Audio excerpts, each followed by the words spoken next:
Se está estudiando y se está analizando qué conexión tiene el COVID con la diabetes y cuánto afecta a las personas que están con esta enfermedad. Estamos acá junto a la doctora Soledad Costa, ella es especialista en diabetes y bueno, todo esto del COVID es muy nuevo, salen estudios muy nuevos, pero se ha evidenciado una relación muy directa, una afección también directa al páncreas de personas que han cursado COVID, algo así puede ser, doctora.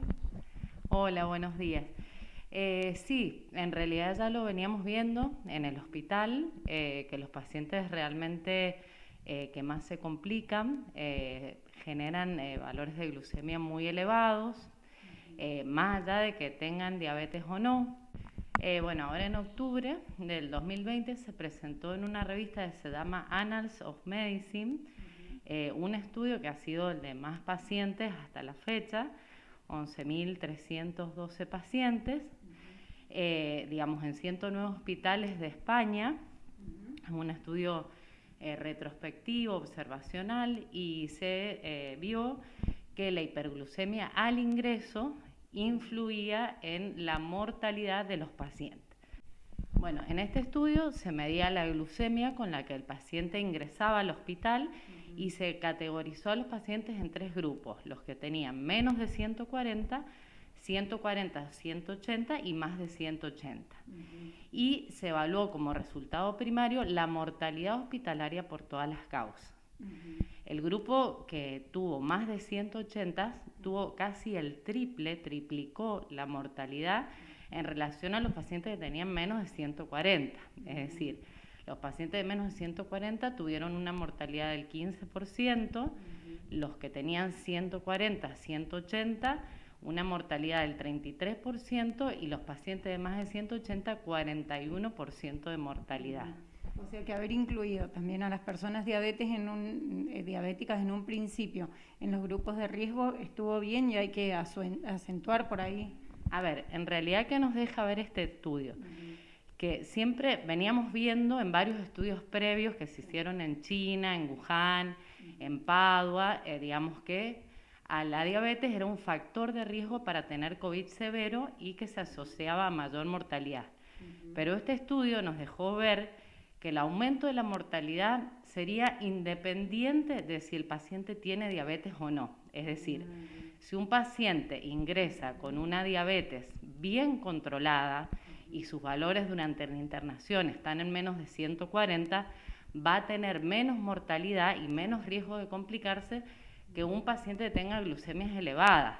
Bien, es más el riesgo de los pacientes que sufren lo que llamamos hiperglucemia de estrés, aún no teniendo diabetes, es mayor la mortalidad en ellos que en los pacientes diabéticos que se internan. Bien, es decir, que esto nos permite ver que la hiperglucemia es un factor de riesgo independiente, más allá del estado de la diabetes en sí.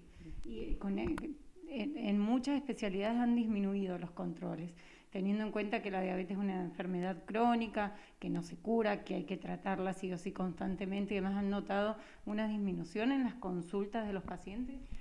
Mira, realmente yo estoy viendo muchos pacientes, sobre todo estas últimas semanas he visto muchos pacientes que han cursado COVID y aún sin diagnóstico previo de diabetes han quedado con valores elevados de glucemia. Ahora fue el 14 de noviembre, fue el Día Mundial de la Diabetes, y bueno, hicimos mucho hincapié en que los pacientes vayan a la consulta, no tengan miedo, hagan sus controles, porque bueno, sabemos esto, que si están bien controlados, los riesgos de complicarse van a ser mucho menores. A ver, en realidad el mecanismo, para explicar un poquito cuál sería, aparentemente el virus, ya en otras oportunidades veíamos que otros virus, otros coronavirus, lesionaban el páncreas.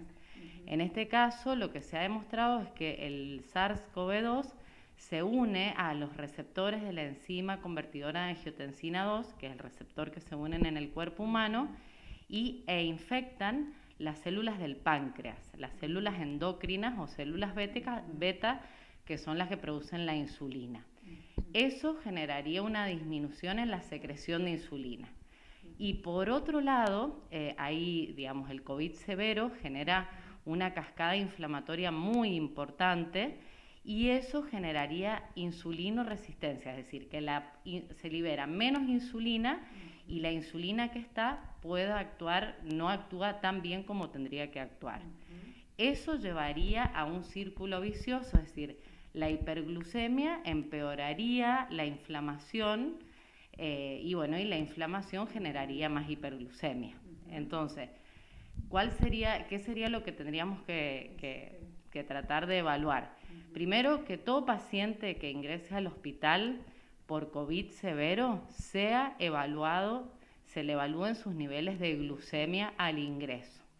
Estamos ahora con el grupo de la Sociedad Argentina de Diabetes, hemos propuesto a nivel nacional un proyecto que se llama CoroDiab, que estamos esperando nos habiliten en el Hospital Shestakov para participar, justamente para evaluar esto.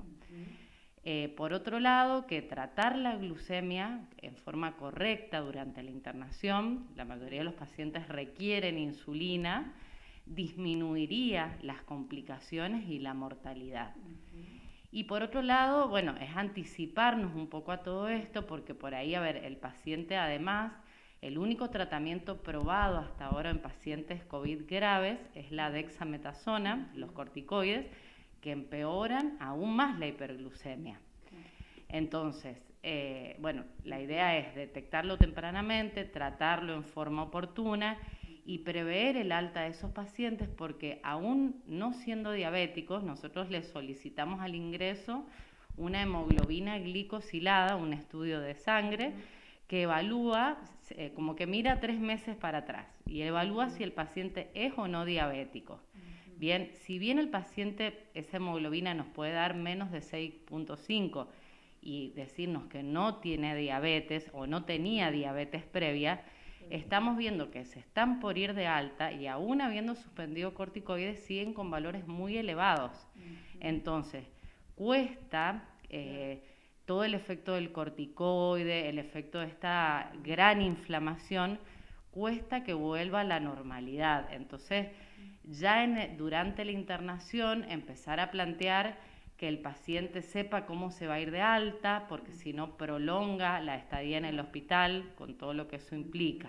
¿Y alguna franja etaria que hayan visto más afectada? Los pacientes más añosos y sobre todo hombres son los que más afectados han sido, sobre todo en este estudio, que es el de mayor calidad por la cantidad de pacientes que tienen. Las enfermedades preexistentes también ayudan, pacientes hipertensos, con insuficiencia cardíaca, enfermedad coronaria, todo lo que es la parte respiratoria, el EPOC, el asma severo grave, y todo lo que son inmunodeficiencias, pacientes tratados con corticoides, pacientes oncológicos. Esos serían todos los grupos de riesgo. Y ahora, en la última publicación del Ministerio, que ya también lo veníamos viendo en varios estudios, se agregó a la obesidad como un factor de riesgo para COVID y sobre todo para COVID grave. Así que eso antes no estaba contemplado, sí la diabetes desde un inicio, pero ahora sí aparece la obesidad como factor de riesgo. Doctora, ¿a dónde la podemos ubicar y qué días también en el consultorio? Yo en realidad estoy en el Hospital Shestakov todas las mañanas. Lo que pasa es que estamos haciendo, por todo este tema, estamos haciendo turnos, grupos, brigadas de 14 días y después 14 días de descanso. Mi consultorio acá en Bienestar Salud, Barcala 220, que es donde atiendo afiliados de PAMI. Y a nivel privado en Gala, en el Agustín Álvarez 25. Muchísimas gracias.